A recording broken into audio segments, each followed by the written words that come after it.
Miss Eliza Trent, who maintained a punctual habit of collecting her post at precisely 9 each morning, had noticed it lodged at an awkward angle within the solicitor's brass letter slot.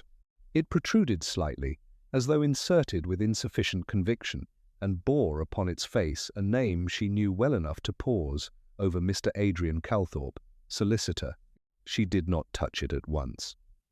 There are, in small villages, rules that are not written but nonetheless observed with care, and interfering with another person's correspondence ranked rather high among them. Instead, she adjusted her gloves, glanced once up and down the quiet high street, and then, with a small movement of her head that might have been disapproval or curiosity, stepped nearer. The envelope had not been stamped. That detail altered matters. A letter posted without a stamp suggested either forgetfulness or interruption. Miss Trent, who was not given to dramatic conclusions, nevertheless found herself considering both possibilities in equal measure. She rapped, gently at first, upon the solicitor's door. There was no reply. Now, Mr. Calthorpe was a man of habits. Even those who had little direct business with him knew that his mornings were conducted with a reliability that bordered on ceremony. He arrived at 8:30, admitted no clients before 9, and could be observed through the frosted glass arranging papers into neat, untroubling stacks. By 9, precisely, the door would open, and the day, legal, orderly, predictable, would begin. Miss Trent glanced at her wristwatch. It was 9 minutes past. She knocked again, this time with a shade more insistence. Still nothing. It was at this point that her sense of propriety yielded very slightly to her sense of inconvenience. She did not wish to linger in the street appearing uncertain, nor did she particularly care to speculate further upon the matter without resolution. With a small, decisive breath, she pressed the handle. The door was unlocked. Inside, the office retained the faint chill of an early morning not yet properly occupied. The air carried a dry, papery smell, softened by the suggestion of furniture polish.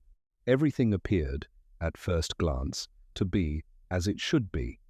The desk was arranged, the chairs were aligned. A pen rested precisely where one might expect a pen to rest. "Mr. Calthorpe?"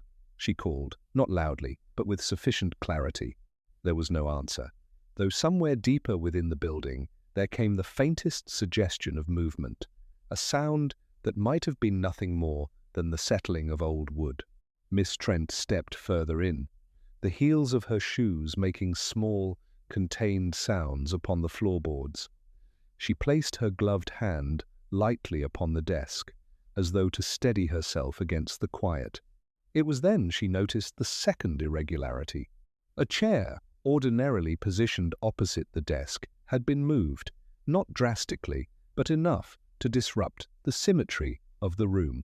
It stood at a slight angle, as though someone had risen from it without quite remembering to push it back. This, more than the letter, troubled her. "Mr. Calthorpe," she repeated, a touch more firmly. From the adjoining room, a door stood ajar.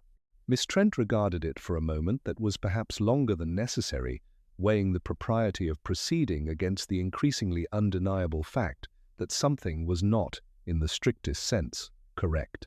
She moved toward it. The adjoining room served, as most people knew, as both a private office and a place for more confidential discussions.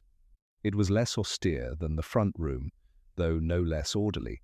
Shelves of files lined the walls, and a narrow window admitted a pale, indifferent light. Mr. Adrian Calthorpe lay upon the carpet, as though he had chosen, rather abruptly, to rest. Miss Trent did not cry out. Such responses were not in keeping with her nature. Instead, she stood quite still, her mind arranging the scene before her with a careful, almost administrative precision. He was on his side. One arm extended slightly, the other drawn in. His expression, insofar as it could be called an expression, suggested neither distress nor peace, but something in between a neutrality that, under the circumstances, seemed wholly inappropriate. Mr. Calthorpe, she said, though not in expectation of a reply. She took a single step closer, then stopped. There are moments when action presents itself as both necessary and inadvisable, and this, she felt, was one of them. She could not assist him, that much was already apparent. Nor could she, with any confidence, determine what had occurred. Her gaze shifted, almost involuntarily, about the room. The desk within this smaller office was less orderly than the one outside. A file lay open, its contents partially exposed. Beside it, a pen had been set down with an absence of care that bordered on haste, and on the far side of the desk, near the window, a teacup sat untouched, its surface bearing the faintest suggestion of cooling skin. Miss Trent withdrew, not hurriedly, but with a deliberate quietness that suggested both respect and an unwillingness to disturb what little order remained. She returned to the front room, where the unposted letter still waited in the slot, its presence now carrying a weight it had not possessed before. Only then did she permit herself a small, controlled exhalation. The village, she reflected, would not take this well. There are certain expectations that attach themselves to places like Larkspur Vale, expectations of continuity, of mildness, of events proceeding in a manner that does not require explanation. A solicitor, found as Mr. Calthorpe had been found, represented a departure from those expectations that would be felt keenly, and discussed, no doubt, with an energy that would disguise itself as concern. Miss Trent stepped back into the street and closed the door behind her. For a moment, she stood there, considering. Then, with the same practical resolve that had carried her thus far, she turned and made her way toward the telephone at the post office, leaving the unstamped letter exactly where she had found it, as though it, too, might yet have something to say, if only it were given the proper attention. By the time Inspector Purbright arrived in Larkspur Vale, the village had already begun the careful work of not appearing curious. He stepped down from the car with an air of mild distraction, as though his presence were the result of an administrative necessity rather than anything of consequence. It was a manner he found useful. People, when faced with urgency, often performed. When presented with something quieter, they revealed themselves with considerably less effort. The constable, a young man whose posture suggested both eagerness and uncertainty, met him at the solicitor's door. "Sir, we've left everything as it was." "I should hope so," said Purbright, not unkindly. His gaze rested briefly on the brass letter slot. "And that?" "Not touched, sir," Miss Trent said well. She thought it best. Miss Trent was correct. He removed his gloves with a small, deliberate motion and entered. The office retained the same stillness, though it now carried the faint intrusion of official presence. A notebook lay upon the desk, closed but suggestive. The chair remained at its slight, inexplicable angle. Purbright did not go immediately to the inner room. Instead, he paused where Miss Trent had paused, allowing the arrangement of things to present itself without interference. There is, he believed, a kind of conversation in objects, provided one does not interrupt too quickly. "You've spoken to Miss Trent?" he asked. "Yes, sir." She found the letter, came in, saw him, then went to the post office to ring it in. "At 9 minutes past 9, Purbright said. The constable blinked. "Sir?" "She is punctual," Purbright replied. "It is a useful quality in a witness." He moved to the desk and regarded the pen, the alignment of papers, the absence of any immediate disturbance. Then, almost as an afterthought, he reached for the letter in the slot and withdrew it. "Unstamped," he observed.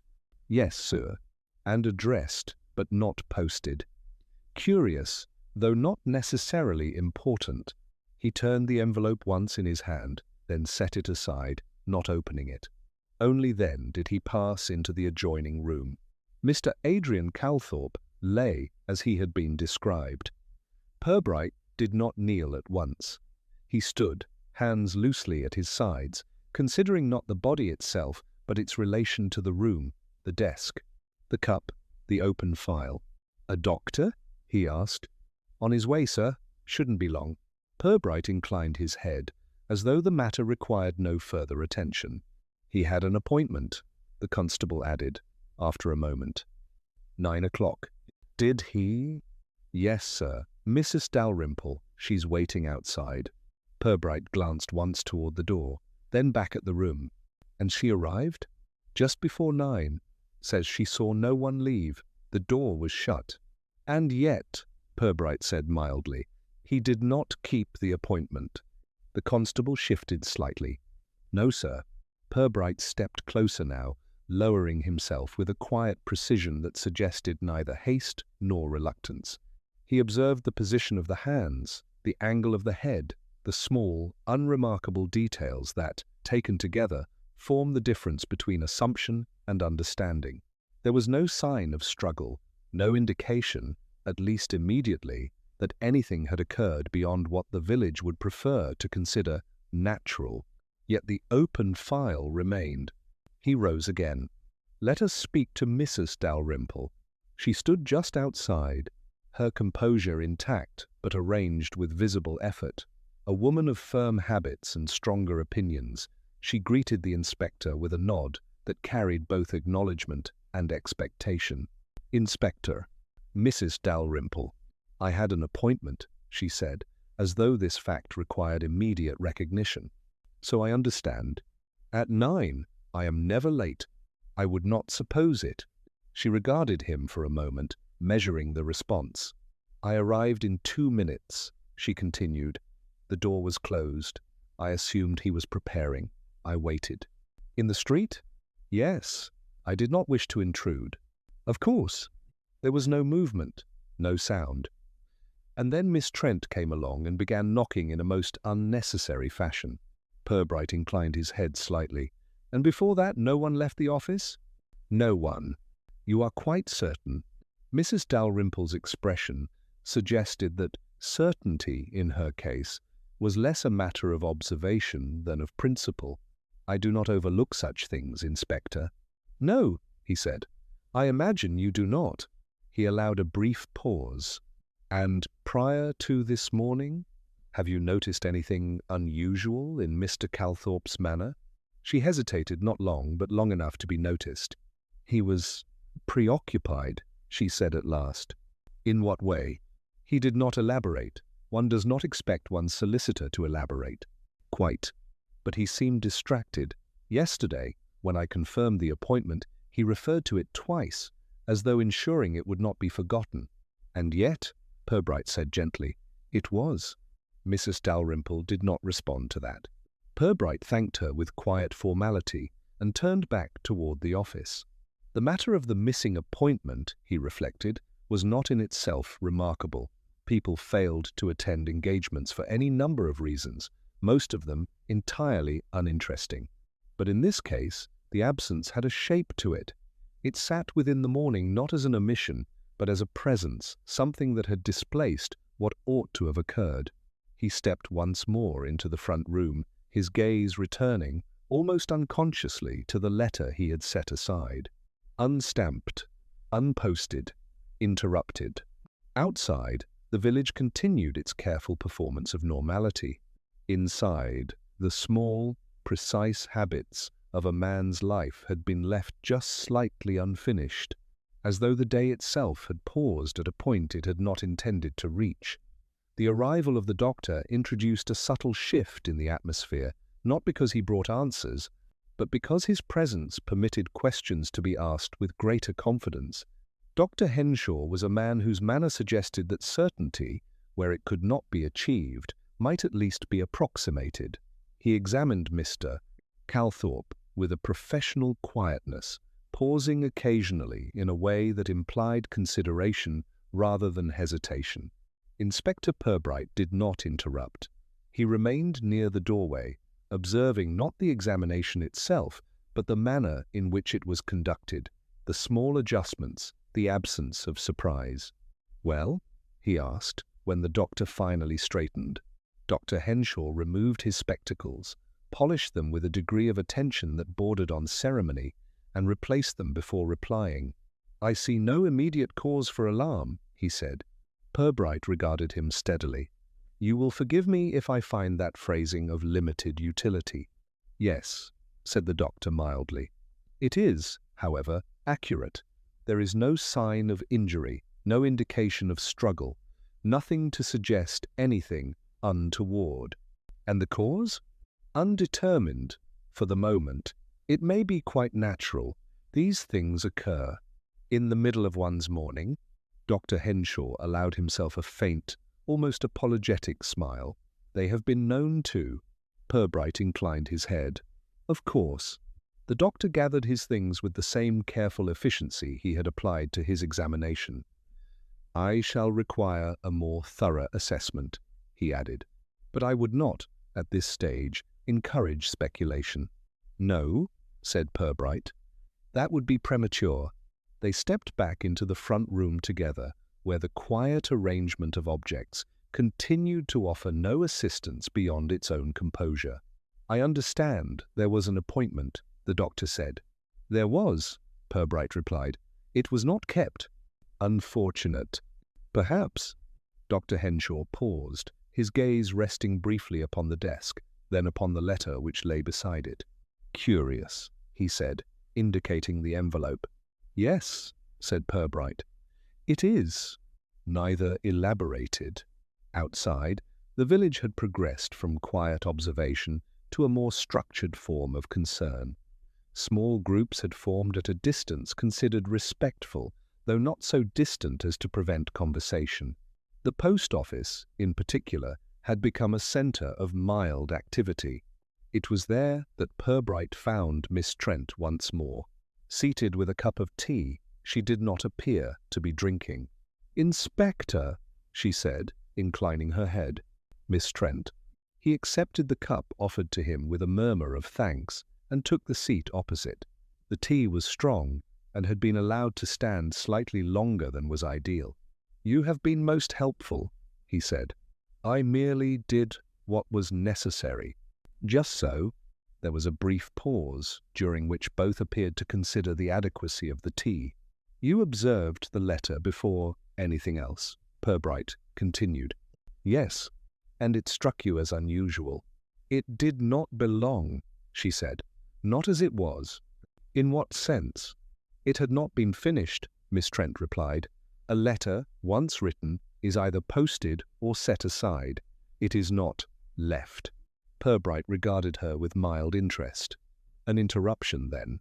Yes. Or a reconsideration? Miss Trent shook her head slightly. No. If Mr. Calthorpe had reconsidered, he would have removed it. He was not a man to leave matters in between. Purbright allowed this to settle. You knew him well? As well as one knows a solicitor. Which is to say, not intimately, but sufficiently to observe his habits. And his habits were consistent. Entirely. Purbright took a measured sip of tea. Did you notice anything unusual yesterday? Miss Trent considered. No, she said at last. Nothing that would have drawn attention. And if something had, you would have noticed. I believe so. Purbright nodded, as though this confirmed something not yet articulated. Around them, the low murmur of conversation continued, punctuated occasionally by the careful lowering of voices as certain names were mentioned. It was not yet gossip. It had not acquired the necessary embellishments, but it was approaching that condition with quiet determination. Mrs. Dalrymple was here earlier, Miss Trent said. Yes. She seemed dissatisfied. With the interruption to her appointment? With the absence of explanation. People prefer explanations, Purbright said. They are often less interested in whether those explanations are correct. Miss Trent did not respond to that, though her expression suggested she did not disagree. Purbright set down his cup. There is something else, she said, after a moment. Yes? I recall that Mr. Calthorpe received a visitor yesterday afternoon, late, after his usual hours. Purbright's attention shifted, though his expression did not. A visitor. Yes. I did not see who it was, only that the door was closed and the light remained on longer than usual. How much longer? Perhaps an hour. And this was unusual. For him, yes.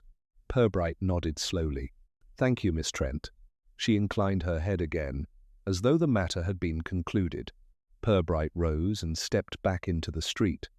The air had warmed slightly, though the sense of interruption remained, as though the village itself had not yet decided how to proceed. A visitor, he reflected, arriving outside the ordinary pattern of things. An appointment, carefully made, then not kept. And a letter, begun but not completed in its purpose. Individually, they suggested very little. Together, they formed a shape that resisted immediate understanding, not through complexity, but through its restraint. He paused, glancing once more toward the solicitor's office. The day, it seemed, had not so much begun as stalled, and in that stillness, small details had been left exposed, waiting not to be discovered, but simply to be noticed. Inspector Purbright did not return immediately to the solicitor's office. Instead, he took a slower route along the high street, allowing the village to settle around him in its usual, carefully moderated way. Doors opened and closed with slightly more awareness than before. Greetings were exchanged with an attention that suggested each carried a secondary meaning. It was not yet disruption, but it was no longer routine. He paused briefly at the window of a small estate agency, less out of interest than inclination, then continued on until he reached the modest building that housed the parish records. It was there, he had been told, that Mr. Calthorpe occasionally deposited copies of older documents when they ceased to be of immediate use but retained a certain legal relevance. Inside, the air was faintly cooler, carrying the dry scent of paper that had outlived its immediate purpose. A woman at the desk looked up as he entered, her expression settling into polite inquiry with admirable speed. "Inspector Purbright," he said. "Mrs. Ellison," she replied, as though the introduction had been unnecessary. "We were expecting you might call." "Were you?" It seemed likely. Purbright inclined his head slightly. "I should like to know whether Mr. Calthorpe made any recent deposits here, documents of any particular note." Mrs. Ellison considered this without appearing to search her memory. "Not within the last week," she said, "though he did inquire, some days ago, about retrieving a file." "Retrieving?" "Yes, an older matter. I recall it because he was unusually precise about it." "In what way?" "He specified the exact date of the original filing. Most people are content with approximations." "And the file?" "He took it with him." Purbright allowed a small pause. "Do you recall the nature of the matter?" Mrs. Ellison hesitated, though not from reluctance. "It concerned an estate," she said. "A rather modest one, but complicated." "Complicated how?" "There was a question of division. Several parties, not all in agreement." Purbright's expression did not alter, but his attention sharpened almost imperceptibly. "And this was recent, within the last fortnight. Did he mention why he required it again?" "No. Mr. Calthorpe was not in the habit of explaining his professional concerns." "Quite." Purbright thanked her and stepped back into the street, where the rhythm of the village had resumed its cautious progression.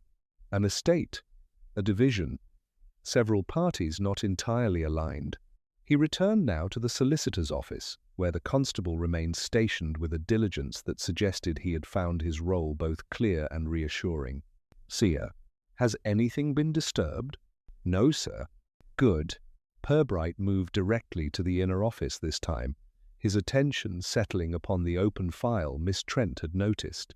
He approached it without haste, as though the contents might reveal themselves more readily if not pressed. The file contained documents of the sort that invite little immediate interest: formal language, measured clauses, signatures, applied with varying degrees of confidence.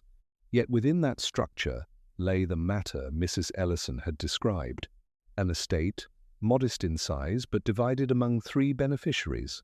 Purbright read the names without comment: Mrs. Lydia Harcourt, Mr. Daniel Harcourt, Miss Clara Fenwick. He turned a page. The division, as outlined, was not equal. Mrs. Harcourt, the widow, retained the house and the greater portion of the assets. Mr. Harcourt, her son, was assigned a smaller share, supplemented by a provision that appeared contingent upon certain conditions. Miss Fenwick, whose relation was not immediately specified, received a sum that, while not insignificant, stood notably apart from the others. Uneven, then, in a manner that might be explained, but not ignored. He closed the file halfway, leaving it neither open nor fully set aside. The desk bore other indications of recent attention. A second document, partially obscured beneath the first, appeared to be a draft, its margins marked lightly in pencil, as though revisions had been considered, but not yet resolved. Purbright drew it free. This version differed. The allocations had been altered, subtly, but sufficiently to change the balance. Mrs. Harcourt's portion reduced. Mr. Harcourt's increased.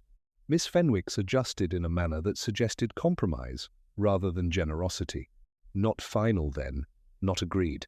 He replaced the document exactly as he had found it. "Constable," he said, without turning.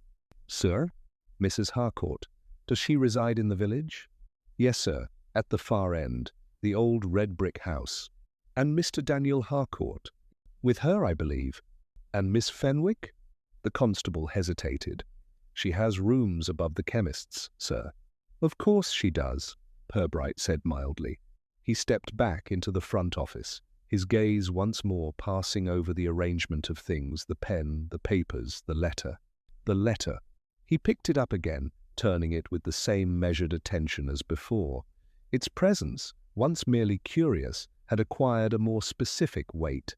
A document interrupted might suggest a change of mind. A letter left unposted might suggest something else entirely. He did not open it.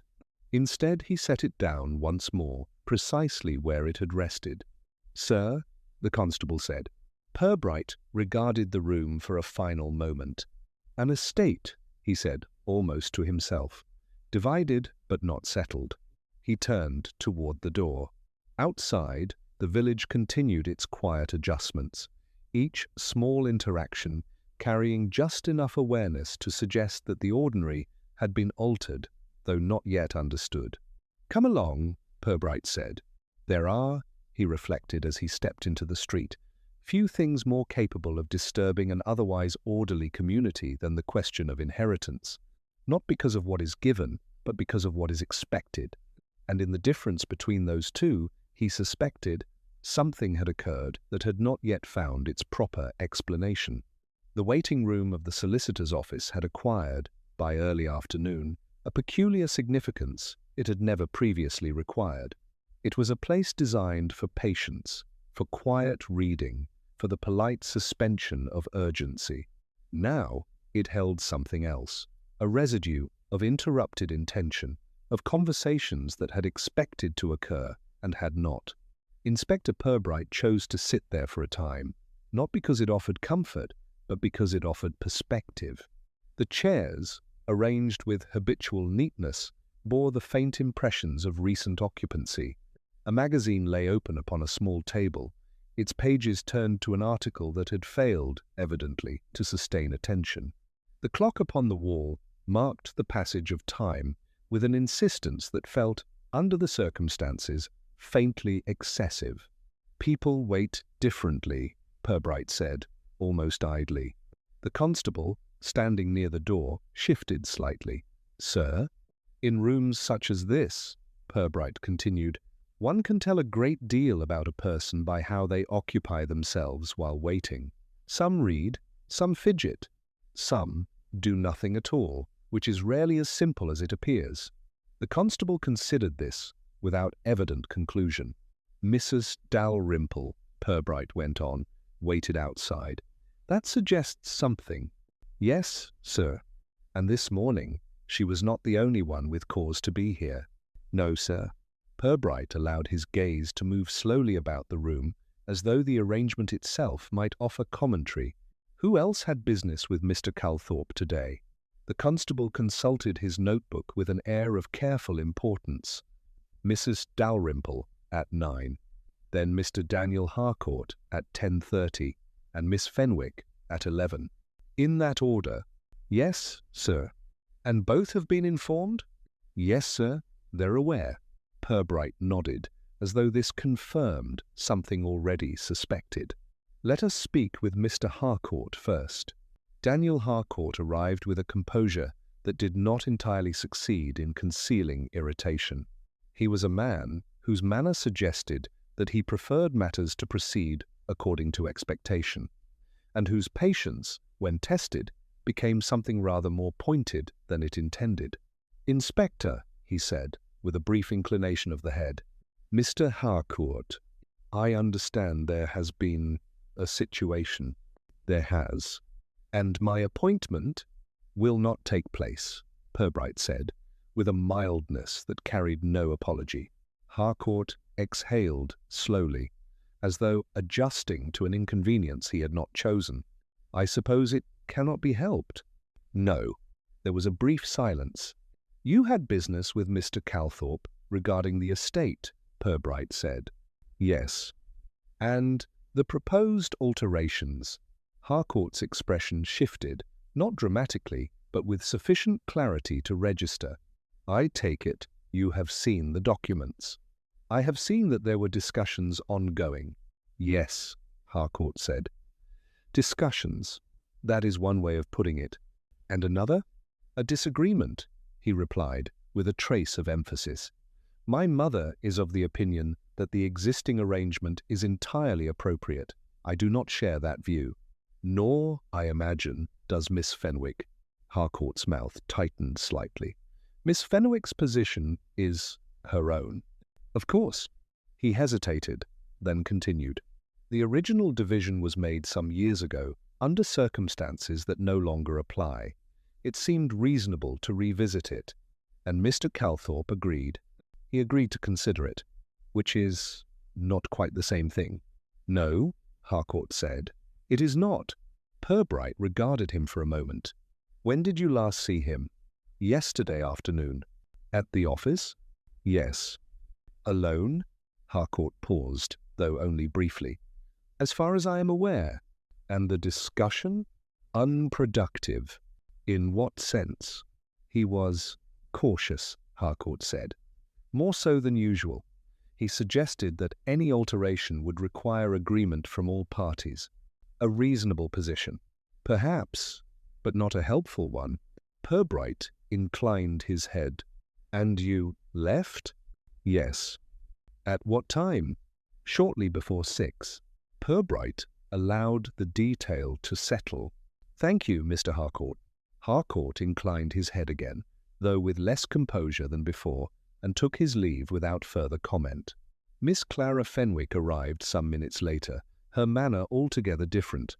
Where Harcourt had been contained, she was open, though not unguarded. Her expression carried a composure that suggested both awareness and restraint. "Inspector, Miss Fenwick, I was told you wished to speak with me." "I did." She took a seat without being invited, though not in a way that suggested impropriety. Rather, it was the action of someone accustomed to occupying spaces without seeking permission. "You were due to meet Mr. Calthorpe this morning." "Yes." "At 11. "That is correct." "And the matter?" "The same as Mr. Harcourt's, I expect." "Which is to say?" "The will," she said simply. "Or what might become of it?" Purbright regarded her with mild interest. "You were not satisfied with the original arrangement." "I was surprised by it." "In what way?" "It assumed a permanence of circumstances that did not exist," she replied. "People change, situations alter. It seemed reasonable that the document might reflect that." "And Mr. Calthorpe?" "He was cautious," she said, echoing Harcourt's earlier observation, "though I suspect for different reasons." "Which were?" She paused, considering. "He did not wish to disturb something that had already been accepted," she said, "even if that acceptance had been reluctant." Purbright inclined his head slightly. "And yesterday?" "I did not see him," she said. "I had intended to call, but decided against it." For any particular reason? Miss Fenwick allowed herself a small, almost reflective smile. I felt that pressing the matter further might be counterproductive. Purbright did not respond immediately. The waiting room, with its quiet arrangement and its patient chairs, seemed to absorb the conversation without comment. "Thank you, Miss Fenwick," he said at last. She rose, inclining her head in return, and departed with a composure that did not quite conceal its own deliberation. Purbright remained seated for a moment longer, his gaze resting upon the empty chairs. Voices, he reflected, leave their own impressions, not in what is said, but in what is withheld, in the slight adjustments of tone, the careful avoidance of certain conclusions. In this room, conversations had been anticipated, postponed, and now, in some sense, conducted after the fact. He rose at last. Outside, the day had progressed, though not entirely as intended. The sequence of appointments, once orderly, had been replaced by something less structured, yet no less revealing. 3 names, 3 positions, 1 document not yet settled. And somewhere within that imbalance, a conversation had taken place that had not been meant to end as it did. Inspector Purbright did not leave the office immediately. Instead, he returned once more to the inner room, pausing just inside the doorway, as though the arrangement of objects might, upon a second inspection, offer some amendment to their earlier silence. Nothing had altered. The desk remained in its mild disarray, the open file precisely as he had left it, the teacup untouched. Yet the conversations he had just conducted seemed to settle upon the room with a quiet insistence, as though the words themselves required a place to rest. He moved to the desk and stood for a moment, without touching anything. "Sir," the constable said from behind him. "Mr. Calthorpe had a clerk," Purbright replied. "Yes, sir, Mr. Wilkes." "And where is Mr. Wilkes?" "He was sent for. He should be here shortly." "Good." Purbright allowed his gaze to rest briefly upon the second document, the draft, with its altered divisions before turning away. A clerk, he reflected, occupies a particular position, close enough to observe, distant enough to remain unconsidered. It is a role that invites both discretion and omission, often in equal measure. Mr. Wilkes arrived with an air of contained unease, the sort that presents itself as composure until required to do otherwise. He was a man of careful appearance, his manner suggesting that order, once established, ought not to be disturbed without reason. "Inspector," he said, with a slight inclination of the head. "Mr. Wilkes, I understand there has been—" "Yes," Purbright said, sparing him the necessity of completing the sentence. "There has." Wilkes adjusted his cuffs, though they required no adjustment. "I had not yet arrived this morning," he continued. "I was informed at once. At what time do you usually arrive?" "9, sir, occasionally earlier." "And yesterday?" "Yesterday, I left at 5:30. Purbright regarded him with mild attention. "And Mr. Calthorpe?" "He remained. He often did, when there was work to be completed, particularly when that work was complicated." Wilkes hesitated, though only slightly. "Yes, sir." Purbright indicated the chair opposite the desk. "Perhaps you would sit." Wilkes complied, though with a certain stiffness, as though the act of sitting in that room, under those circumstances, required a degree of adjustment he had not yet achieved. "You assisted Mr. Calthorpe with his files," Purbright said. "I did." "Then you will be familiar with the Harcourt estate." "Yes, sir." "And the proposed alterations." Wilkes's hands came together lightly in his lap. "There were discussions," he said. "So I have been told." "They were not concluded." "No," Purbright said. "They were not." There was a brief pause. "Yesterday afternoon," Purbright continued, "Mr. Harcourt visited." "Yes, sir." "And remained until shortly before 6. "That is correct." "Were you present for any part of that discussion?" "No, sir. Mr. Calthorpe saw him privately." "And after Mr. Harcourt left?" Wilkes hesitated again, though this time The hesitation lingered a fraction longer than before. "I was not here," he said. "But you are aware that Mr. Calthorpe remained?" "Yes, sir." "And that he had a visitor later in the evening?" Wilkes's composure shifted, though only slightly. "I was not aware of that," he said. Miss Trent observed the light. Purbright replied mildly. "And the door closed?" Wilkes inclined his head, as though acknowledging a detail that did not entirely align with his understanding. "I see." Purbright allowed the silence to extend, not uncomfortably, but with sufficient space for thought to present itself. "Mr. Wilkes," he said at last, "when a document is under revision, it is customary to retain earlier versions." "Yes, sir." "For reference?" "Yes." "And these versions are usually orderly?" "They are." Purbright reached, without haste, and lifted the draft document from the desk, placing it gently before Wilkes. "This is not entirely orderly," he said. Wilkes looked down at it, his expression carefully neutral. "No, sir. It suggests a change in progress." "Yes, but not yet agreed." "No?"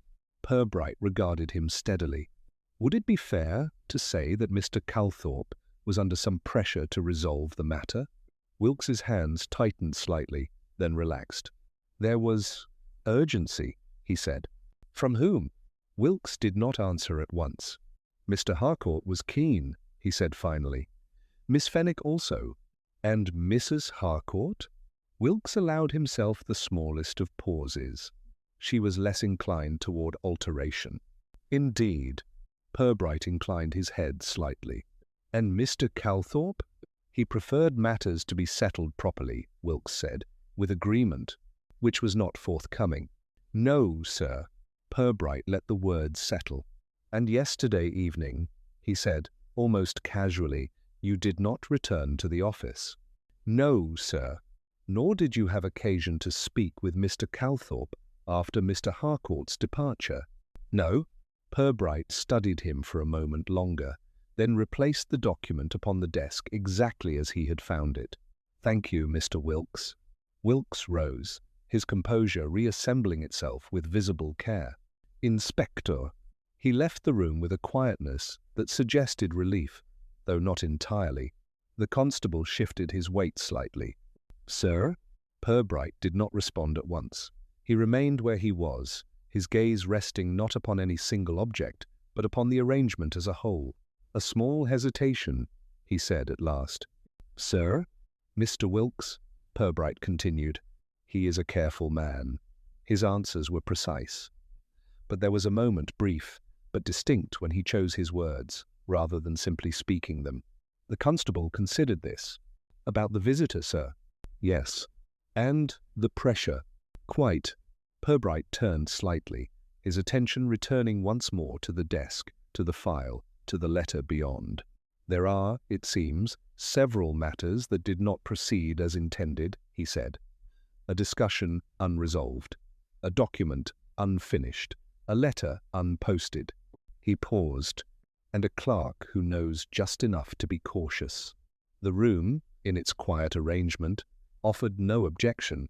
Outside, the day had begun to incline toward evening, the light shifting in a manner that softened edges without clarifying them. Within that gradual change, small uncertainties persisted, not as disturbances, but as absences, gaps where something expected had failed to occur. Purbright moved toward the door. "Come along," he said. "There are moments," he reflected, "when what is not said carries more weight than what is, and in those moments it is not the silence itself that matters, but the reason it has been chosen." By early evening, Larkspur Vale had settled into a version of itself that was recognizably familiar, though not entirely at ease within its own routines. Lamps were lit at their usual hour, curtains drawn with habitual precision, and the quiet procession of domestic order resumed with only the faintest suggestion of interruption. Yet, beneath this careful restoration, something remained unresolved, as though the day had not fully relinquished its claim upon the night.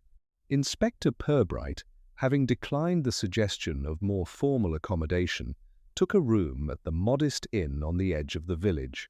It was a place that valued consistency over distinction, and in that regard, it suited his purposes well. The dining room offered a subdued atmosphere, punctuated by the low murmur of conversation and the occasional discreet clatter of cutlery. Several familiar faces were present, though none appeared inclined toward overt discussion of the day's events. Instead, the subject was approached obliquely, through references sufficiently vague to permit both acknowledgement and denial. Purbright took a seat near the window, where the fading light afforded a view of the street without inviting intrusion. He ordered simply, and waited. It was not long before Mrs. Dalrymple entered, her presence marked less by movement than by the subtle adjustment of those already seated. She paused briefly, as though assessing the arrangement of the room, then chose a table not far from his own. "Inspector," she said, inclining her head, "Mrs. Dalrymple, you remain in the village. For the present, I suppose that is necessary." "It often is." She seated herself with a deliberation that suggested both composure and intention. "I trust progress has been made," she said. "In a manner of speaking. That is not a manner I find particularly reassuring." "No," Purbright said mildly. "It seldom is." There was a brief pause, during which the arrival of tea provided a convenient interruption. "You spoke with Mr. Harcourt," she continued. "I did." "And Miss Fenwick?" "Yes." Mrs. Dalrymple adjusted the placement of her cup with a small, precise movement. "They will each have presented their version of matters," she said, "though I imagine neither was entirely complete. People rarely are. And you," she said, regarding him with a steady expression, "will have formed your own conclusions." "Not yet." She considered this, as though weighing the possibility that it might be true. "You must understand," she said, after a moment, "that the situation regarding the estate is not as straightforward as it may appear. I would not expect it to be. Mrs. Harcourt is determined," she said. "She has a particular view of what is appropriate, and others do not share that view." "Not entirely." Purbright inclined his head slightly. "And you, Mrs. Dalrymple, do you have an opinion?" "I have an understanding," she replied, "which is not quite the same thing. And that understanding is that changes, once proposed, have a way of unsettling more than they intend," she said, "particularly when they are not universally welcomed." Purbright allowed this to settle without comment. Across the room, Daniel Harcourt had entered, his presence marked by a similar, though less subtle, shift in attention. He acknowledged Mrs. Dalrymple with a brief nod, then took a seat at some distance, his posture suggesting a preference for separation rather than engagement. Miss Fenwick arrived last. Her entrance was quieter, though not unnoticed. She paused briefly at the doorway, her gaze moving across the room with a composure that suggested both awareness and restraint. Then, with a small inclination of the head, she took a seat near the far wall. For a moment, the three of them occupied the same space without interaction, their respective positions forming a loose, unspoken arrangement that required no explanation. Purbright observed this with mild interest. "An uneven gathering," he said, almost to himself. Mrs. Dalrymple did not respond, though her expression suggested she had heard. The conversation in the room continued, though now with a slightly altered rhythm, as though each speaker were aware of an additional audience. After a time, Harcourt rose and crossed the room. "Inspector," he said, his tone controlled but not entirely free of tension. "Mr. Harcourt, I trust you are pursuing all relevant lines of inquiry. I am attempting to, and the matter of the estate is one of several considerations," Purbright replied. Harcourt inclined his head, though with a faint suggestion of impatience. "It would be unfortunate," he said, "if certain assumptions were made without sufficient basis." "Indeed," Purbright said, "it would." There was a brief pause. "I understand Miss Fenwick was also present this afternoon," Harcourt continued. "She was." "And her account?" "Consistent," Purbright said. "With what?" "With itself." Harcourt's expression tightened slightly, though he did not press the point. "I see." He returned to his table without further comment. Miss Fenwick, for her part, made no move to engage, though her attention appeared to rest lightly upon the room as a whole. Mrs. Dalrymple adjusted her gloves, though she had no immediate need of them. "It is a small village," she said. "One cannot avoid such proximities." "No," Purbright agreed. "One cannot." The evening progressed without resolution. Conversations continued, meals were completed, and the careful performance of normality was maintained with commendable discipline. Yet beneath it all, a mild discomfort persisted. Not overt, not disruptive, but present nonetheless. As the room gradually emptied, Purbright remained seated, his attention resting not upon any single individual, but upon the arrangement they had formed together. 3 positions, 3 perspectives, each held with a degree of certainty that did not entirely exclude doubt. He rose at last. Outside, the night had settled fully, the street quiet once more. There are, he reflected, occasions when the absence of open conflict suggests not harmony, but restraint. And in that restraint, something waits. Not to be revealed, perhaps, but to be understood, once the circumstances permit it to appear as it truly is. The following morning began with a clarity that felt almost deliberate, as though the village had decided, collectively and without consultation, that the uncertainties of the previous day would be met with renewed order.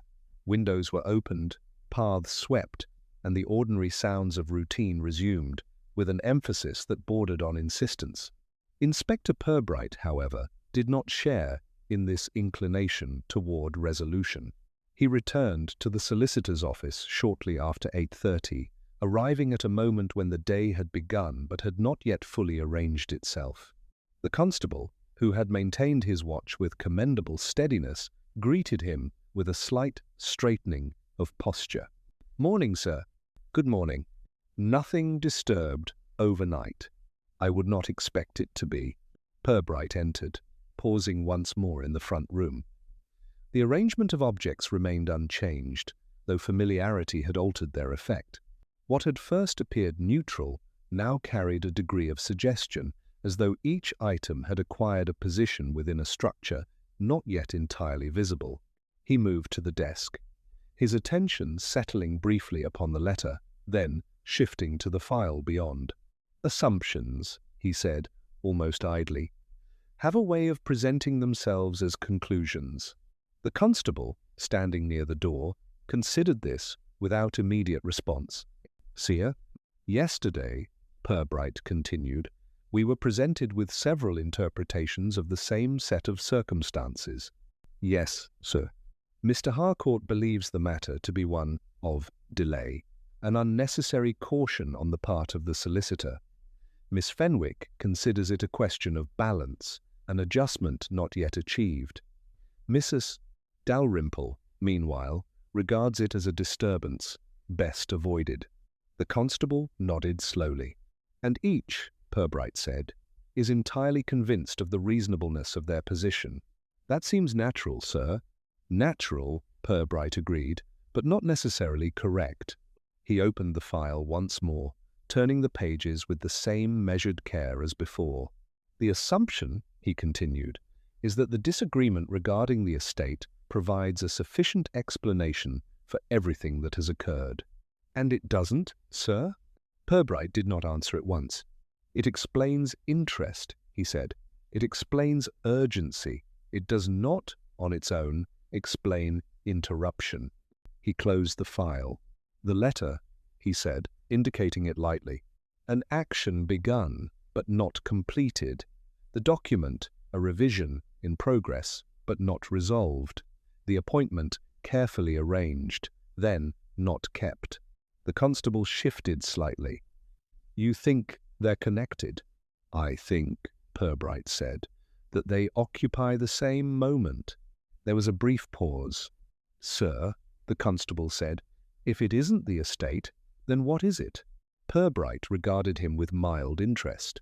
"It may still be the estate," he said, "but not in the manner it has been presented." He moved toward the inner office, pausing just inside the doorway. "Tell me," he said, "what do we assume about Mr. Calthorpe?" The constable hesitated. "That he was careful, sir, orderly, not the sort to make mistakes." "Just so. And that nothing unusual happened to him before." "An assumption," Purbright said. "Yes, sir. And one we have accepted without examination." He stepped further into the room, his gaze moving once more over the desk, the chair, the teacup. "A man of habits," he continued, "is often understood through those habits. But it is in their interruption that one learns something more." He moved to the window, glancing briefly at the street beyond. "Yesterday evening," he said, "there was a visitor." "Yes, sir." "One not accounted for." "Yes." "And yet," Purbright continued, "we have been content to proceed, as though that detail were incidental." The constable frowned slightly. "It might not be, sir." "No," Purbright said, "it might not." He turned back to the desk. "There is also the matter of timing," he said. "Mr. Harcourt leaves at shortly before 6. A visitor arrives later. This morning, an appointment is missed. Somewhere within that sequence, something occurs that prevents the ordinary continuation of events. And we don't know what, sir." "Not yet." Purbright allowed a brief silence. "Another assumption," he said, "that the disagreement regarding the estate is the only source of tension." The constable considered this. "You think there's something else?" "I think," Purbright replied, "that we have been given a set of explanations that fit too neatly." He returned to the front room, his gaze settling once more upon the letter. "It is a curious thing," he said, "how readily we accept a plausible account, particularly when it aligns with what we already expect." He picked up the envelope, turning it once more in his hand. "An unstamped letter," he said. "We assume it was to be posted, and was not." "Yes, sir. But we do not ask why it was written in the first place." The constable shifted slightly. "Or to whom, sir?" "Precisely." Purbright set the letter down again, though not quite in the same position as before. "There is also the matter of Mr. Wilkes," he said. "A careful man who hesitates only when necessary." "He seemed nervous, sir." "He seemed selective," Purbright corrected. He moved toward the door, pausing briefly before stepping out into the street. The village, in its morning clarity, appeared once more entirely composed, yet beneath that surface the same small uncertainties persisted, unchanged by the passage of time. "Assumptions," Purbright said quietly, "are most persuasive when they are shared." The constable followed, his expression thoughtful. "And the more widely they are held," Purbright continued, "the less likely they are to be questioned." He glanced once more toward the solicitor's office. "In this case," he said, "we have accepted several." He paused. "It may be time," he added, "to consider that at least one of them is wrong." And with that, he turned, not toward the expected path, but in a direction that suggested the next question had already begun to form, even if its answer had not yet been invited. The day had shifted again, the village street taking on a softer light as afternoon edged toward evening. Inspector Purbright walked at a measured pace, attentive not only to the arrangement of the houses and hedges, but to the subtleties of those who passed. Each gesture, each brief glance, seemed capable of carrying more significance than it might appear, and the inspector's trained eye registered all with quiet patience. He arrived at the Harcourt residence shortly after 4, and was admitted without ceremony. The house, while well kept, bore traces of tension in the careful placement of furniture, the deliberate absence of certain items, and the slight misalignment of what would otherwise have been precise arrangements. Daniel Harcourt was in the drawing-room, standing near the window, gazing toward the far fields. His posture was erect, his hands clasped behind his back, yet there was a subtle tightness in his shoulders, a restraint that suggested more than casual composure. "Inspector," he said, turning slowly, "you wish to speak with me?" "Mr. Harcourt?" Purbright replied, his tone even. I am interested not solely in the events themselves, but in the manner in which they are perceived. Harcourt inclined his head, expression neutral. You have your own understanding of recent occurrences, the inspector continued. Your assumptions, firmly held, and yet assumptions, while persuasive, are not always accurate. Harcourt's lips pressed together briefly. I see.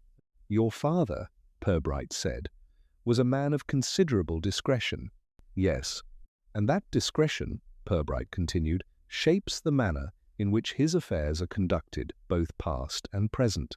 Of course, Harcourt said, though with a hint of unease.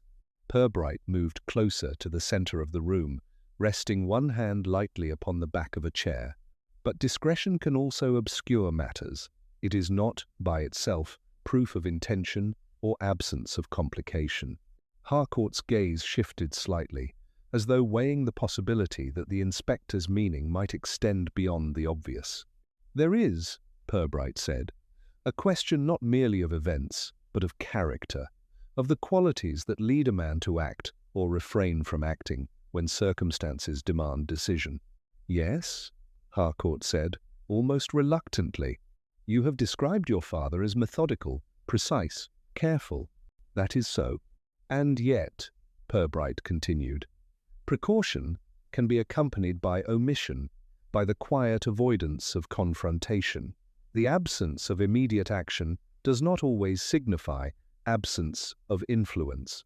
Harcourt's hands, previously clasped behind him, relaxed slightly at his sides. You imply that my father's intentions might have been more subtle than I have assumed. Subtle, perhaps, concealed, certainly, and yet influential in ways that might not be immediately apparent. The inspector allowed a pause, letting the weight of the observation settle. It is tempting, he continued, to view actions as linear, as if they follow a simple course from cause to effect. But character complicates that. Character introduces choice, hesitation, and sometimes concealment. Yes, Harcourt said, his voice quieter now. Consider, for instance, Purbright went on, the sequence of the unposted letter, the missed appointment, the altered document. Each could be explained by circumstance alone, or by temperament, or by the careful decisions of a man who values propriety over haste. Harcourt studied him, a flicker of understanding crossing his features. You are suggesting that what appears irregular may not be misconduct, but an expression of principle, or at least of a guiding concern, Purbright said. And it is the recognition of that concern that allows one to see the full pattern rather than merely the surface disruption. There was a moment in which neither spoke. Outside, the wind stirred lightly among the trees, brushing against the windows with a subtle insistence. You see, Inspector, Harcourt said finally, it is easier to judge events than to interpret character. Precisely, Purbright replied. And easier still to assume we understand both when we have examined only fragments. Harcourt nodded slowly, a tension easing from his posture. I understand. Good, Purbright said, inclining his head, because understanding intention is often the key to interpreting outcome, and in this instance, the outcome has been only partially revealed. Harcourt regarded him, expression steady yet attentive. It seems, Purbright said, that the final pieces remain in the realm of subtle influence, not overt action, and it is within that subtlety that the truth often hides. He paused, allowing the room, the house, and the evening light to carry the implication. Harcourt's acknowledgment was silent, but unmistakable. Character, discretion, and the careful measure of restraint all had left their mark upon the events now under consideration. The inspector straightened, preparing to leave, though his thoughts lingered upon the subtle textures of human behavior, those quiet influences that shape circumstance, even when unseen. And outside, the village, in its calm evening, waited for the next revelation to take its due course. By the time Inspector Purbright returned to the village centre, dusk had begun its gentle descent, painting the windows and cobbles in a soft amber that suggested closure yet withheld finality. The streets were quieter than usual. Conversations had diminished to murmurs behind drawn curtains, and the occasional footfall carried an echo that seemed almost deliberate in its timing. Purbright paused briefly outside the solicitor's office, noting the absence of activity beyond the habitual arrangement of objects within. The envelope lay on the desk as before, its content unchanged, yet somehow heavier in implication. He stepped inside, greeted only by the quiet presence of the constable, who had maintained his watch with understated diligence throughout the day. "Sir," the constable said, "there has been no further disturbance." "No," Purbright replied, "none that is overt at least, and yet absence is not evidence of understanding." He moved slowly toward the desk, fingers resting lightly on the unposted letter. "It is often the unspoken," he said, "that exerts the greatest influence. Words left unsaid, decisions postponed, intentions withheld, these form the invisible framework upon which events depend." The constable considered this. "You mean that silence can mislead, sir?" "More than mislead," Purbright said. "It can shape belief entirely. Yesterday, we listened to explanations, observed actions, noted omissions. And in each instance, the quiet absence of full disclosure guided interpretation more than any spoken account." He straightened, his gaze scanning the room with an almost imperceptible scrutiny. "Consider Mrs. Dalrymple. Her composure, her cautious phrasing, the spaces she allows in conversation, each is intentional. Yet what is absent from her speech is as instructive as what is present." "And the others, sir?" the constable asked. "Likewise. Harcourt's firmness, Miss Fenwick's restraint, even the solicitor's hesitations, all carry weight in what is not articulated. Each has exercised control over what is revealed, consciously or otherwise. And the patterns created by these omissions intersect in ways that are not immediately apparent." Purbright leaned slightly on the edge of the desk, resting one hand on the envelope. "It is precisely because these things are unspoken that they demand careful attention. Human behavior often hides its purpose beneath ordinary acts, and it is only by considering what is withheld that one begins to understand intent." The constable's brow furrowed. "So the truth lies between the lines, sir?" "Exactly," Purbright said. "Between the lines, between the gestures, between the silences. And often, what is not said is far more revealing than the sum of spoken words." He moved toward the window, glancing at the faintly illuminated street. "We have observed behavior, examined statements, noted arrivals and departures, yet all remain fragments. The unspoken, the unnoticed, the deferred. These are the constants that link events together." A subtle shift occurred in his expression, a softening of his usual impassive demeanor. "It is tempting to seek resolution in declarations and confessions, but the reality is rarely so forthcoming. We must consider not merely what occurred, but the deliberate choices made to obscure, delay, or redirect understanding." He turned back toward the constable. "Do you recall the missed appointment, the letter left unposted, the adjustment of documents?" "Yes, sir." "All of these are, in essence, gestures that communicate without words, and they interact with one another, forming a network of intentions that we can trace only by recognizing what remains unsaid." The constable nodded slowly, absorbing the gravity of the observation. Purbright stepped back from the desk, surveying the room once more. "It is in this subtle interplay that the resolution lies. Not in confrontation, nor in overt revelation, but in attentive perception of omission and nuance. Understanding the unspoken allows us to interpret what has been deliberately concealed." He paused at the doorway, fingers brushing lightly against the frame. Outside, the village settled into its evening calm, the lamps casting long, deliberate shadows. "And so," Purbright said quietly, "our task is to perceive the pattern of absence as clearly as we perceive the pattern of action. Only then can we hope to discern the truth in full. With that, he stepped into the fading light, prepared to follow the trail of implication left behind not by words, but by what was deliberately withheld.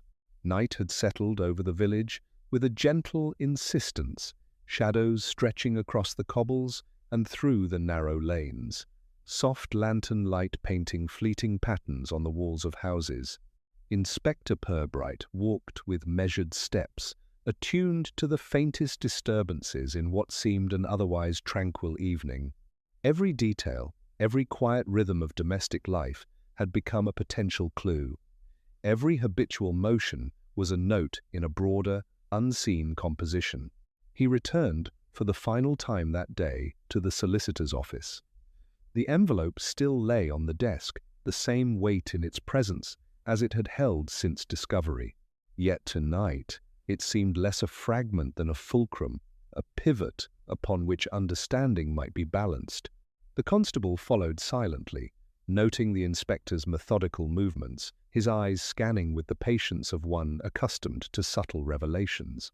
"Sir," the constable said, "I believe we have observed everything there is to observe." Purbright's gaze rested on the envelope, then on the orderly desk, and finally drifted toward the window, beyond which the street lay quiet and expectant. "Observation alone," he said softly, "rarely conveys the full measure of what has occurred. One must consider sequence, omission, and motive in tandem." He turned to face the constable. "We have traced a path through letters, appointments, and conversations.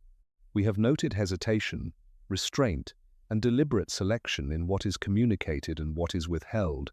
Yet all of these, in isolation, remain incomplete." The constable shifted slightly. "Then the truth is something more, sir." "Exactly," Purbright said. "The truth is not a single act, nor a single declaration, nor a solitary absence. It is the shape formed by all these elements in concert, the interaction of character, circumstance, and choice." He moved toward the desk, hands resting lightly on its surface. "Consider each individual involved: Harcourt, Fenwick, Dalrymple, Wilkes. Each exercised control over their conduct, consciously or otherwise. Each left impressions that might mislead unless we attend to subtle alignment of events." The constable nodded, comprehension dawning slowly. "The letter, left unposted, represents intention deferred, not abandoned. The missed appointment illustrates restraint rather than negligence. The adjusted document signals care more than error. Viewed separately, these are irregularities. Viewed together, they suggest a deliberate orchestration, a pattern formed by reasoned decision." Purbright stepped back, letting the constable absorb the logic, the geometry of actions and omissions. "And here," he said, "is the moment where previous assumptions collapse. What was attributed solely to estate disputes, to temperament, or to oversight, these are partial truths. The full truth resides in the configuration of decisions, in the silent measures between words and deeds. Outside, the wind moved through the village lanes, carrying no announcement, no declaration, yet shaping the evening with subtle insistence." "Do you see it?" Purbright asked. "The pattern is revealed not by a single confrontation, nor by explicit confession, but by attentive tracing of interactions, timing, and discretion. The truth assumes form in the interplay of human choices, not in superficial chaos." The constable's expression reflected the clarity of understanding now achieved. "It is elegant, sir. Everything connects, but not in the way one might first suppose." "Precisely," Purbright said. "We were misled by assumption, by expectation, by the comfort of plausible but incomplete explanations. Now, the true configuration emerges distinct, coherent, and shaped entirely by those involved." He paused near the window, casting one last glance at the quiet village. "And thus," he said softly, "we apprehend the truth not as a matter of accusation, but as a matter of comprehension. The shape of events, the weight of discretion, the silence between words, all converge to reveal what has truly occurred." A final hush settled over the office. the constable absorbing the measure of the revelation. Outside, night embraced the village fully, and for the first time since the matter began, the sequence of actions and omissions, of hesitations and gestures, aligned with unmistakable clarity. The resolution was not explosive nor dramatic, but subtle, precise, and human, an understanding achieved through perception rather than force, insight rather than assertion. The inspector turned toward the doorway, a quiet satisfaction in his posture, yet his eyes retained their characteristic attention to detail, already anticipating the next subtlety, the next pattern awaiting recognition. In this calm, measured victory, the truth had taken its definitive shape, complete and unambiguous, and the village exhaled the silence of comprehension at last.